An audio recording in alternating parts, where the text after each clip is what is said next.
Hi, I'm Ellyn Arevalo, and I am an abolitionist. I want to stop modern-day slavery. What? You may be saying, didn't we put an end to slavery 150 years ago?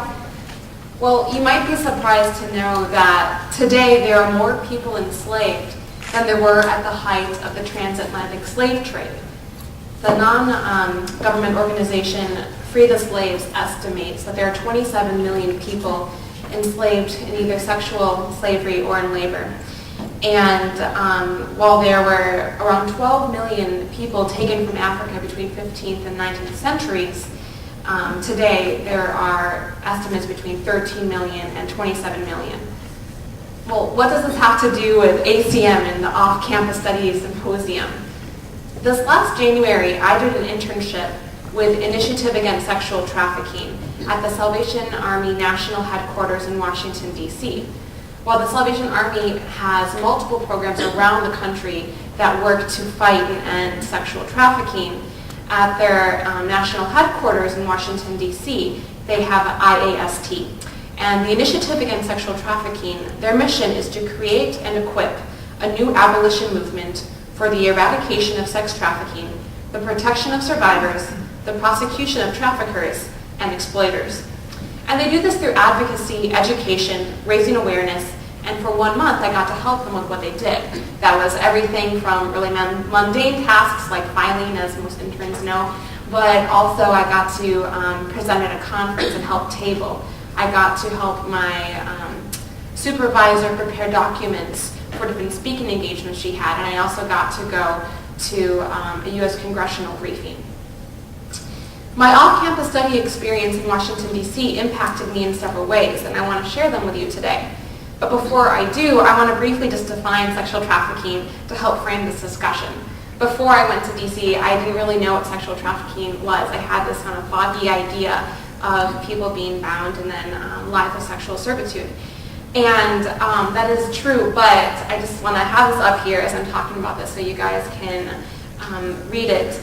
Sexual trafficking is the recruitment, transportation, transfer, harboring, or receipt of persons for the purposes of sexual exploitation, accomplished through threat or force, coercion, abduction, fraud, deception, abuse of a position of vulnerability. So all you need is something from the first category to do the second, and something from the third category. And the first way that my off-campus experience impacted me was that it made me aware of the travesty of sexual trafficking. Before I went, it was really just on my periphery. I knew it existed, but I didn't really realize that 27 million people were enslaved and that the majority of these people were in sexual servitude, not just in labor. And I also discovered that sexual trafficking is right in our own backyard. There's this myth out there, this conception that sexual trafficking isn't really happening in the U.S., that, people go to some Southeast Asian countries and there's sexual tourism there, and that's very, very true, but it happens right here. And one of the ways that I learned this was I had to do a project to help my supervisor prepare for a presentation, and she wanted me to research sex trafficking stings in a certain city. And so I'm going to show you guys my map real quick, and hopefully this won't get all staticky on me.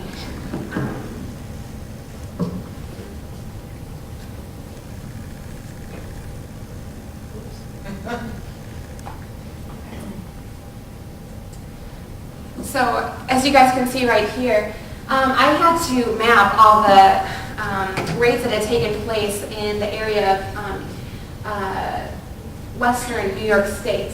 And this is in a 2-year period, all these raids that had happened behind the front of massage parlors. And I realized that sexual trafficking does happen in the U.S. and that it's really only made invisible through the cloak of the commercial sex industry. And the second thing is that I learned that I could apply the perspectives and theories I had learned in my sociology and anthropology classes to a real-world issue. As a sociology major,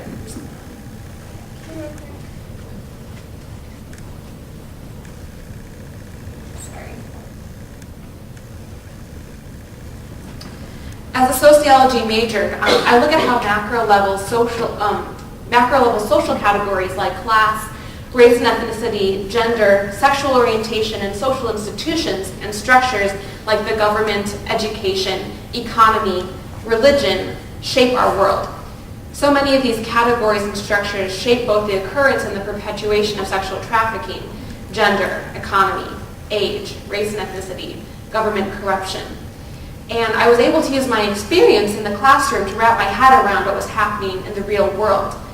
All of this had the effect of showing me that academics need not stay in the classroom and they need not stay in the ivory tower. Before coming to IAST, I thought that the academic world had really nothing to say about sexual trafficking.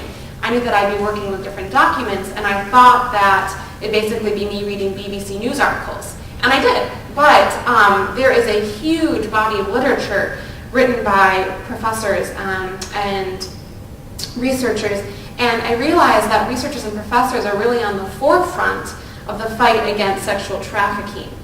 Research and advocacy and action is really only made possible through the research that different people do.